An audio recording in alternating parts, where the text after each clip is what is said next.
Many people confuse hives with something else. They may think it's a viral infection or a reaction to an insect bite. Hives can also come in many different sizes, from super small to super large, almost the size of a dinner plate, and that can make it very confusing.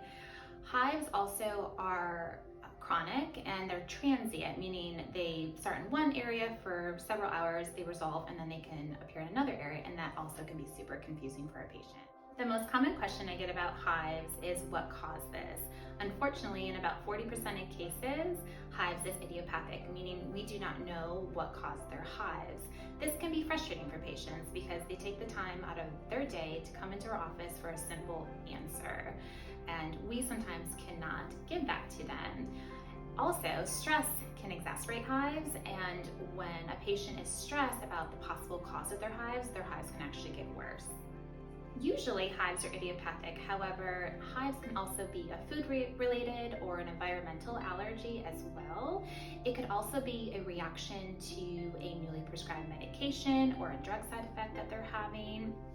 In other cases, hives can be the result of an internal disease or an underlying health condition that the patient is unaware of. Unfortunately, there's so many different causes of hives that it can be super difficult to narrow it down to one. People think that hives are a one-time thing, and once you treat it, it's cured and gone for good. Unfortunately, hives can be chronic and can come and go, and this can be a big misconception about hives. I find this important to let patients know that we will do our best to find the root cause of their hives. In the meantime, we have to get their symptoms under control. Typically, we'll start them on a round-the-clock antihistamine regimen combined with a topical steroid that they'll use twice a day for about 2 to 4 weeks. I typically see them back in the office a few days later to see how they're doing. If they're not doing better, we may run a skin biopsy combined with possibly some lab work, and also add in an additional antihistamine as well.